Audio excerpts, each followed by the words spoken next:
Hi guys, my name is Meats. This is going to be a review for the real grade Gundam Exia from the Double O Gundam series. And this is quite fun to build. A little tricky. If you're not familiar with the real grade, they're the 1/44th scale. And basically for altogether new with the building Gunpla, typically you'll see it on this scale, 1/44th, or you see them in a bigger one, which is the 1/100. Now those are the typical ones you see. There's a lot more. You'll see a perfect grade, which is a lot bigger. They're, I think, typically 160 at scale. Then there's also mega scales. And there's also small ones like the super deform, which, this high. So there's a variety of them, but for the most part, standard, you'll see the small scale 1/44th, and you have a bigger one, 1/100.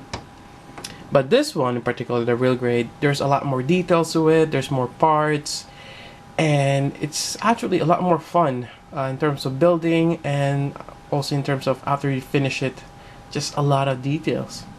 Alright, so we have Gundam Exia here, and at first I thought it was simple, but little did I know there's more to it. It's a little bit challenging as opposed to building the other real grades. Actually, I recently built a GPO one that's easier than this one, even though that one has more, I would say, well, not more parts. He has a core fighter and other stuff. Alright, so let's put this aside here and let's take a quick look at the box. Really nice box art. And I think for the most part, the old real grades have they show the face here and the real grade here.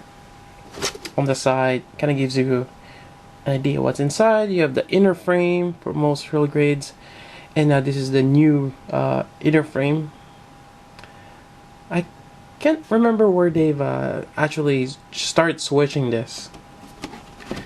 I kind of took a pause from building real grades. I'm building them again now. Maybe I'll come across them. But yeah, this is really nice, and it tells you that you have chrome-plated parts for the Geon swords. Pretty cool. And this costs about 2,500 yen. So if you were to buy this, most likely it's gonna be around 30, maybe 35, depending where you get them. But it's around 30 bucks. Alright, so let's take a closer look at real grade Exia. Alright, you can see the eyes there. And there's a lot of decals here, decals, or stickers. Yeah, as you can see on the shield there. And you also have this kind of like pearlescent stickers, or actually they're not stickers, they're actually clear plastics that you put on here. What else? You put them right here, and also on the, let's take this out. It's actually this clear plastic right here, but when you put it on, actually there's another one on the waist there. You put it on, there's going to be a silver sticker inside. Funny thing is, when you're building this, they don't really tell you, oh, by the way, put on the silver sticker, or yeah, the silver sticker behind it first. So little did I know I have to remove it, every single one. I don't know, maybe I missed it, but it seems like in the instruction wise, you don't see it till you go in the back and you start adding all this decals, and then it's like, why did I don't know now? Should have done it before. Oh well. So anyways, that's a heads up. When you're if you haven't built this yet, you gotta make sure you put those silver ones, and also make sure you remove the nub marks. I'm not sure if you can see, there's a little indentation in the middle. It's the nub. Make sure it's really flushed, so just clean it off. Else if you leave a nub mark there, it's gonna stick out from that silver sticker. Yep. But yeah, other than that, other thing I found really tricky on putting this together is the face mask. The white part there, putting on the red, or was it the gray? I think it's on the gray. That is very tricky. The part is really small and it just won't go in. You just gotta play with it. Yeah. Other than that, there's a lot of stickers here, or decals. And just like here, this part of the stripes. Actually, really nice stripes. There's a lot of stickers to go along with this. On the knee, even on this part here. There's two stickers, the blue ones. They're actually nice. Adding the stickers just gives it a whole new feel to it. And plus, you gotta do some panel lining. Yep, I would recommend getting the port type, but you also need the regular Gundam marker. There are just certain spots that the port type is great, especially on the legs. This part here, it made it a lot easier if you just dab it, then it will just go to with the capillary action all the, well, what do you call it, panel lines. There we go. But there are times that it's best to just use your regular Gundam marker, especially if you have like a corner.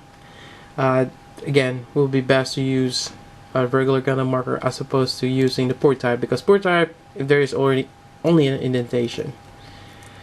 Alright, I mean, I can go on articulation. You can see the panels moving.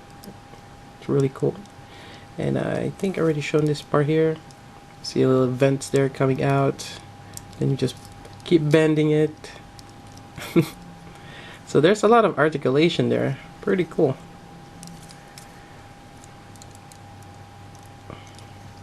And that's one of the great things about rail grades, that articulation, the details, the moving panels. On the elbow, not so much. I mean, you don't really need that much panel moving over there. And again, really cool the GN condensers. Yep, even the GN drive. Again, there's stickers inside. Make sure you put it on. Then you have the GN sword here with a /GN blaster. I keep forgetting which one is which. Is this the GN sword 1? I think it might be the 1. It could be 2. Anyways, on the back, actually there's a gimmick here where you can fold this on the side here so he can grab it. So that's pretty cool. I'm actually not using the real grade hands. Actually, let me go over that. The closed fist one, it looks weird. It's like it's really squished. Yeah, it doesn't feel like it's the right way. So here's the real grade hands. They have quite a bit of articulation, and you do a closed fist here. Oh. It's actually a little harder to use a closed fist. But you have 2 joints there. One for the index finger, the other for the 3. But it's really cool articulation. And all of them have that peg hole where you can hold the weapons a lot more securely. So for the, oops, this one, you have that peg hole right there. And so aside from you get a pair of a closed fist, you can have a pair of the open hand, and this is just for cool poses. And also you can have a pair for holding your GN swords. So it's great that they added this. It's one of the flaws with the earlier real grades where you're just stuck with a hand. They probably thought that with a hand you can just hold everything without problems, but it's just so small and fragile that you really need to have the regular hands. So it's great that they had that. Alright, other than that, the other gimmicks that I've noticed is you can actually pop out the GN drive, but let me see. It's actually a white piece here. It's small. Just be careful not to pop that off. Right, so, well, there's a GN drive there. I wish you could just kind of pop out a little bit. Kind of wish you could remove the whole thing, but I think it's secured once you put it on. So I kind of give you that effect that you can remove the GN drive. Well, let's put it back there. Alright, so I already mentioned about this part here, which is pretty cool. This has it's articulated. Let's see. I thought that this part here, the panel can move up. It actually doesn't. It's just another blue on top of another.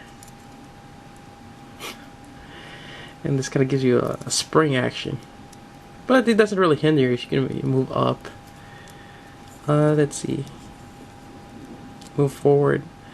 Although be careful when you're putting this on. I actually stress my shoulder connector from this part here.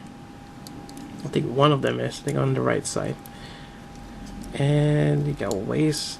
I think I have a bit of waist articulation here. Well, actually you can move this up. Pretty cool. You can move this down too. You get a little bit of abdomen, waist articulation. Very wide range, even a split. Alright, let's talk about the shield here.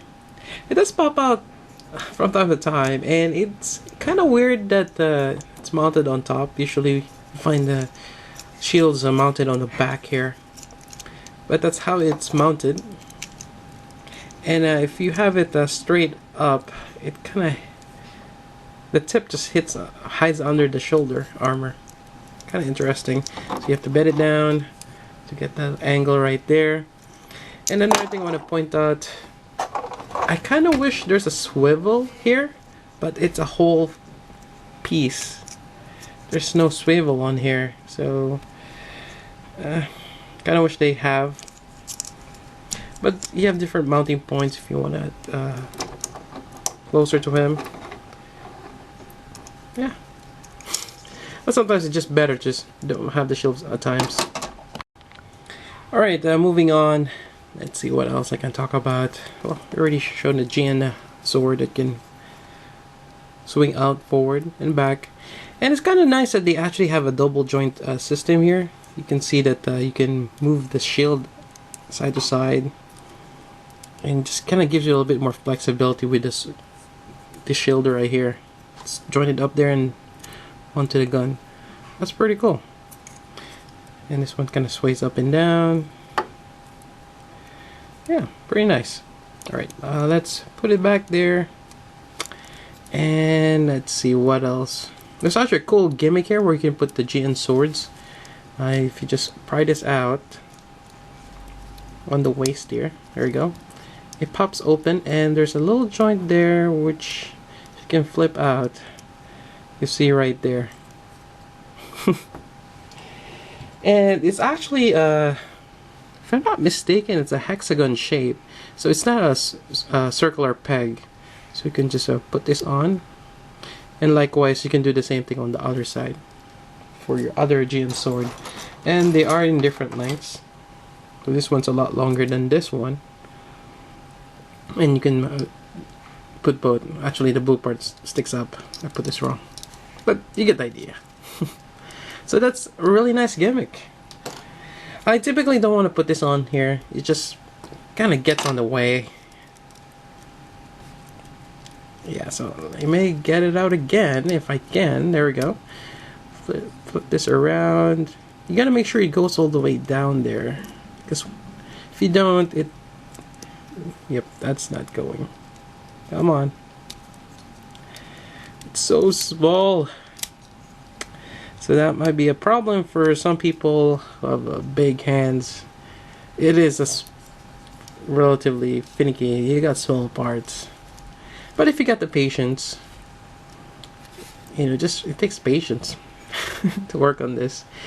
Other thing, I'm just going randomly here. I think this one also gives you a really nice ankle movement.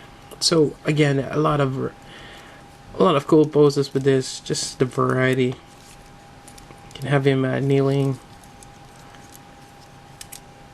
Yeah.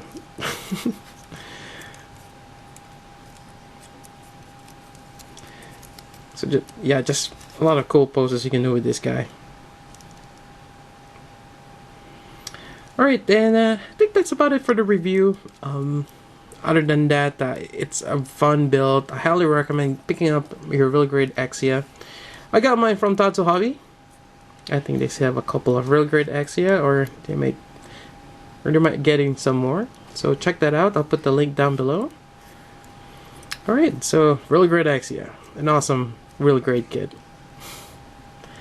Alright, so until then, this is Meats. Thanks for watching.